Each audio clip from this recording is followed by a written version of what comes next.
Howdy. Howdy. Thank you all for joining us tonight. I'm David Jones.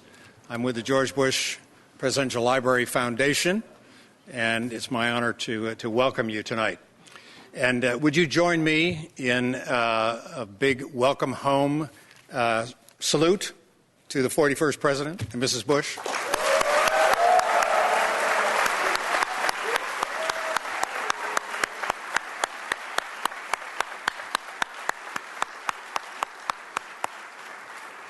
Welcome back. Tonight's program features Dr. David Prius, who will speak about his new book, which was just published this year, entitled The President's Book of Secrets. And following David's presentation, he will moderate a panel with three other former CIA officials. And we're grateful to all of you for coming tonight and being part of our program. Before we begin, just a quick housekeeping note. We hope that you'll have questions to ask David and our panelists.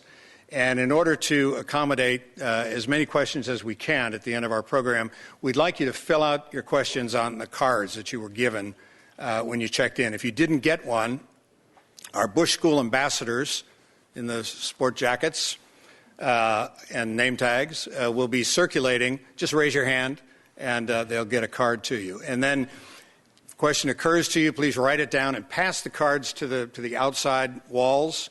And ambassadors will pick them up and bring them to us, and we'll give them to David so that he can ask your questions during the Q&A period. The Bush Foundation are very pleased to partner with the School of Government and Public Service and the Scowcroft Institute of the Bush School in tonight's program. Andrew Natsios is the director of the Scowcroft Institute, professor at the school, and Andrew, in a little while, will introduce our panelists. The Bush Center here consists of three entities: the Bush School of Government, Public Service, the Bush Library and Museum, and the Bush Foundation. And I want to recognize the longtime director of the Bush Library and Museum, who's actually been here since day one, very beginning, and has been the director since 2004. Warren Finch. Warren, welcome.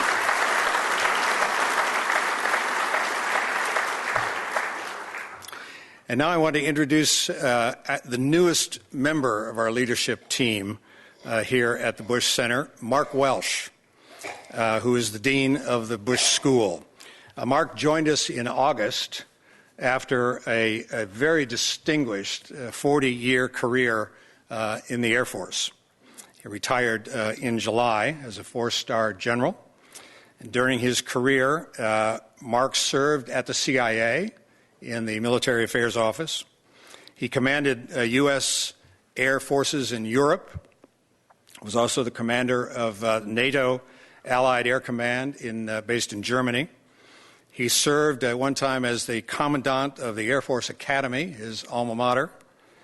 And starting in 2012, Mark became the Chief of Staff of the Air Force, and as such was a member of the Joint Chiefs of Staff.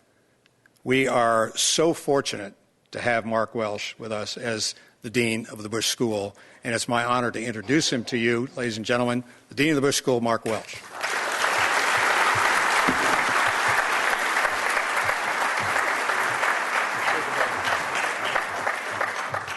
I think what David meant to say is the youngest member of the leadership team. Maybe not. Ladies and gentlemen, howdy. Howdy. It's great to have you here. Thank you for joining us. This is going to be a great event. David mentioned that I had the privilege, really the privilege of working at CIA for just about 2.5 years, just long enough to be dangerous in what I knew. One of the things that happened very early in my time at CIA is that I went to a funeral service at Arlington National Cemetery. And it was actually for a great United States Army senior non-commissioned officer, a special operations NCO who had been killed in an operation in Afghanistan. And as I got there, just to pay my respects, I met his family, met many of his friends, and there were a number of really hard men in that group of people. People who had been fighting for a number of years, people who'd made many, many sacrifices, people who'd been to Arlington Cemetery a number of times for other funerals of their friends. And as I sat toward the back of that crowd during the ceremony, I noticed a number of faces of people that I had seen at CIA in the halls or in meetings in my very short time there. Some of them were also very hard men and women who had been fighting on that same battlefield in very different capacity. They were in the back of the crowd.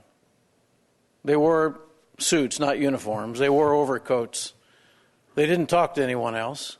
And I don't think most of the family and friends of the fallen soldier even knew they were there. But I walked away from that reminded that they're always there. They're never looking for attention. They're just doing the nation's business. They're always there in so many ways. And tonight we're going to talk about one of those ways.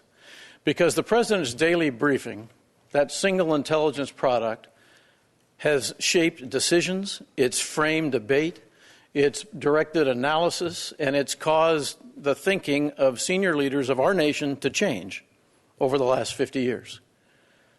It's a remarkable document, and it's a remarkable story.